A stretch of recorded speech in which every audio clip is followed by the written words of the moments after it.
bon dia, bienvenue dans la cuisine de Marie-Léna Delflo. Alors comme je vous ai promis tout à l'heure sur ma chaîne YouTube, aujourd'hui on va réaliser un pudding d'orange. Alors qu'est-ce que c'est un pudding d'orange? C'est un flan aux œufs portugais, bien sûr, comme le nom l'indique. Alors pour ceci vous avez besoin impérativement d'un moule comme ça, donc, qui se présente à l'intérieur, vous savez. Vous avez donc l'empiècement pour comme le pudding, comme les flans.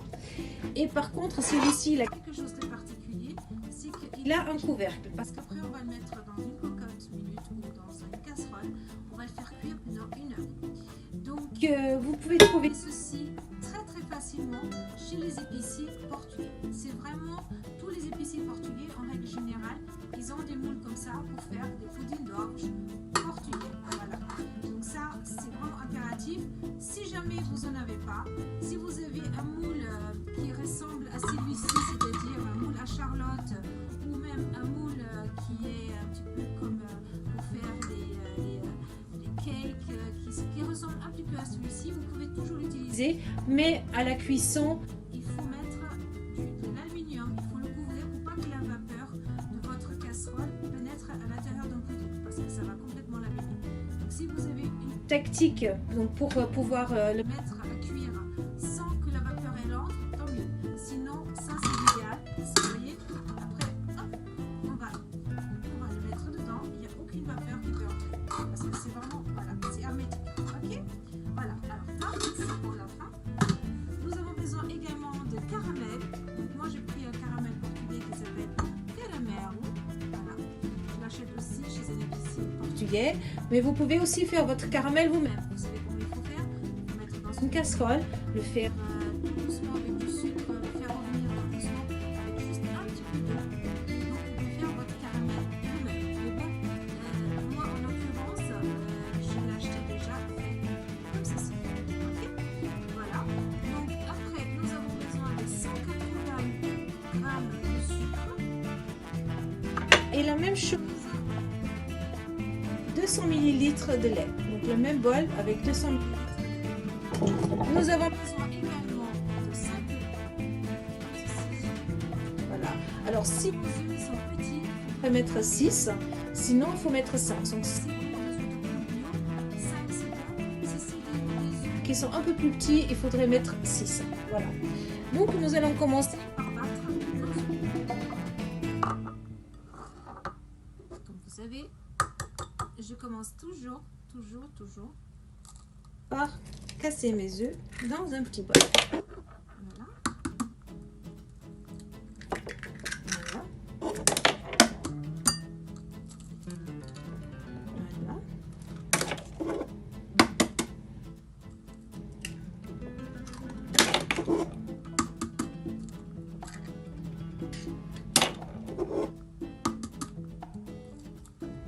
Et voilà. Donc maintenant, nous allons le mettre dans notre grand récipient. Donc voilà, alors j'ai mis mes œufs dedans. Alors dans la préparation, il faut tuer tout doucement parce qu'il faut éviter de faire des petites bulles.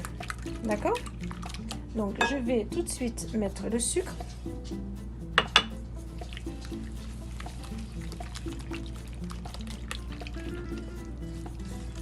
Pour éviter de faire des petites bulles, parfois je le laisse même reposer 1 demi-heure comme ça avant de le touiller pour que le sucre puisse vraiment pénétrer et se délayer dans ma préparation.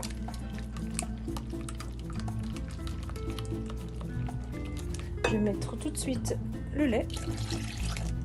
La préparation, c'est super simple. C'est un dessert qui est très simple et met un peu de temps, mais dans la préparation en elle-même, il n'y a rien de sorcier.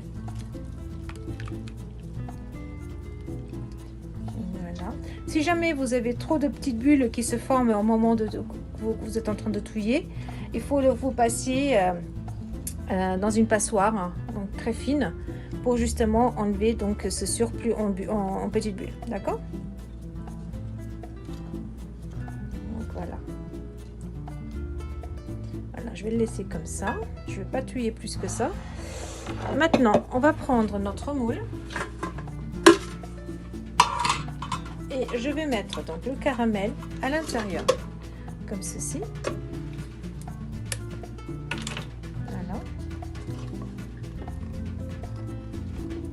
Alors, moi, je sais que toutes les personnes qui sont très habituées donc, dans la cuisine, ils choisissent toujours leur caramel par rapport à la couleur. Plus le caramel est foncé, mieux il sera au goût. Je n'aime pas le caramel qui sont trop clairs ou les caramels qui ont été modifiés avec je ne sais pas quoi. Hein. Donc moi, je choisis toujours les caramels qui sont très foncés. Ce sont pour moi les meilleurs parce que c'est celui qui se rapproche le plus du caramel fait maison. C'est pour ça que j'achète tout le temps le caramel portugais parce que c'est celui qui pour moi est le meilleur. Voilà. Maintenant, je vais prendre une cuillère.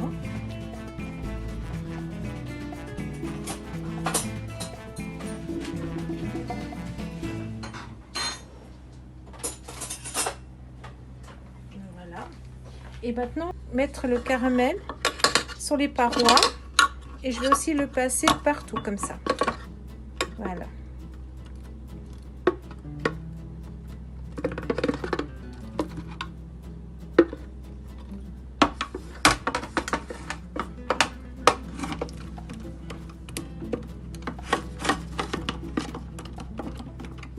Donc le but, c'est de tout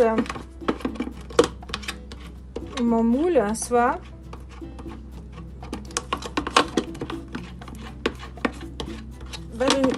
badigeonné avec du caramel. Voilà. Encore.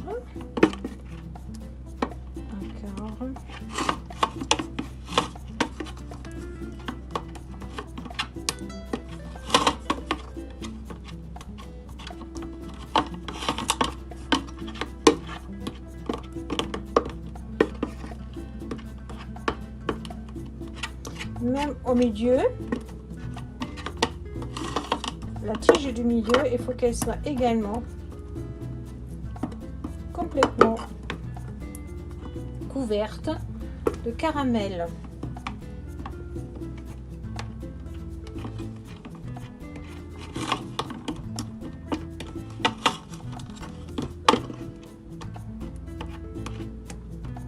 Voilà.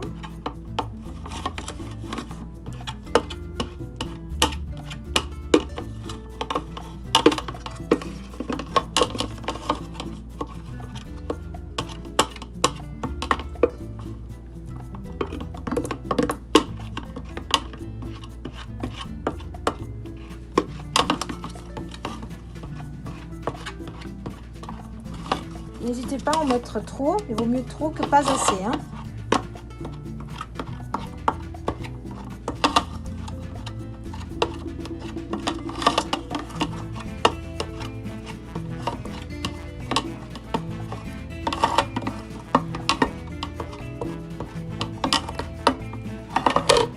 Voilà, alors ça se présente comme ça, à présent. Et donc je vais délayer ma préparation dedans.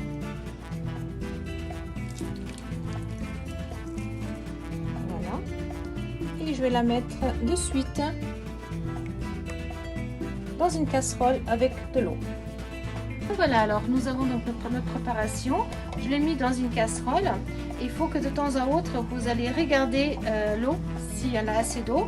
Donc je vais couvrir avec un couvercle de la casserole par dessus et on va laisser 1 heure top chrono à cuire et après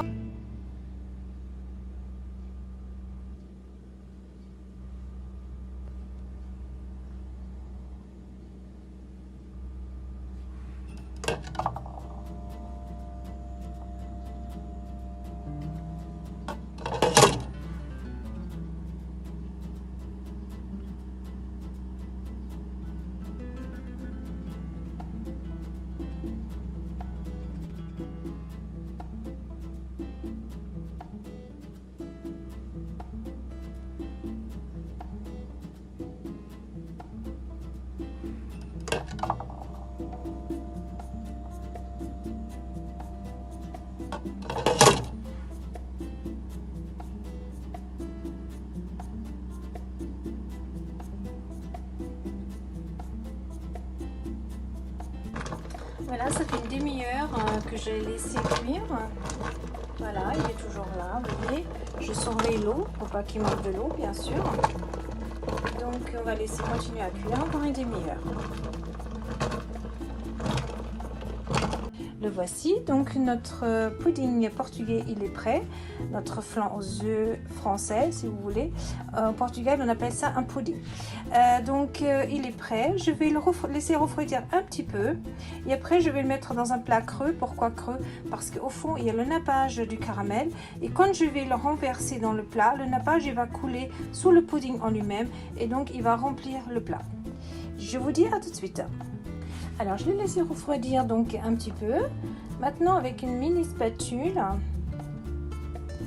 je vais donc juste le sortir un petit peu comme ça.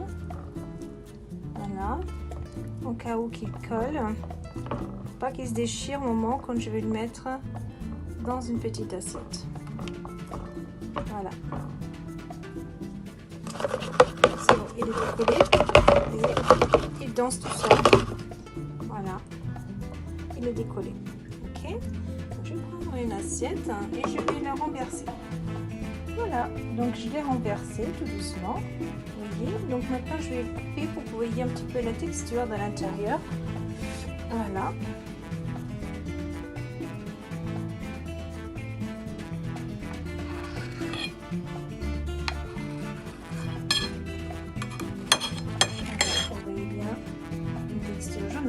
Magnifique, mais si vous pouvez imaginer vraiment au goûter ce que ça donne, je vous invite vraiment à le faire.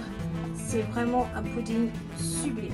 Merci beaucoup, merci d'avoir assisté à cette recette avec moi, merci d'être si nombreux à me suivre.